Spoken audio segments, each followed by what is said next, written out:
আসসালামু আলাইকুম। আমার হাতে আপনারা এখন যে উদ্ভিদটি দেখতে পাচ্ছেন, এটি হচ্ছে চাকুন্ডা গাছ। এটি বাংলাদেশের গ্রামাঞ্চলে অত্যন্ত পরিচিত একটি ভেষজ গুল্ম।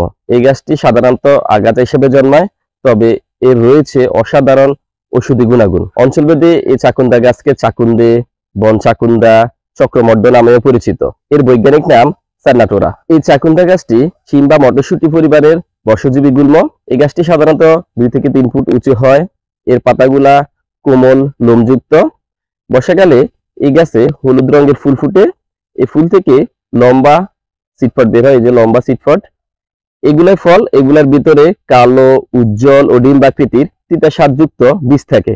মজার বিষয় হলো, এই চাকুন্ডা গাছের বীজ দোকানগুলোতে পাওয়া যায়। আর এই গাছটির ব্যবহারের অংশটাই হচ্ছে বীজ, পাতা ও মূল। চাকুন্ডা গাছের প্রধান ভেষজ ব্যবহারগুলি সাধারণত চর্মরোগ এবং হজমজনিত সমস্যার জন্য পরিচিত। চাকুন্ডা গাছের বীজ বা মূল চুন বা লেবুর রসের সাথে বেটে পেস্ট তৈরি করে দাঁত, চুলকানি বা অন্য কোনো ছত্রাকজনিত চর্মরোগের স্থানে লাগালে আল্লাহর রহমতে উপকার পাওয়া যায়।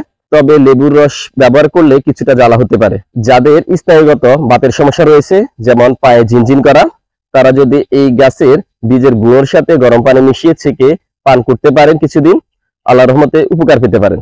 যাদের পেটে কৃমি আছে, তারা এই চাকুন্ডা গাছের বীজের চূর্ণ মধুর সাথে মিশিয়ে সেবন করলে কৃমি বেরিয়ে আসতে সাহায্য করে। এছাড়া এটি পেটের অস্বস্তি এবং বমি ভাব কমাতেও সাহায্য করে। বিষাক্ত পোকা কামড়ালে এই চাকুন্ডা গাছের বীজ চূর্ণ করে পানির সাথে মিশিয়ে সেবন করলে আল্লাহর রহমতে বিষ দূর হতে পারে।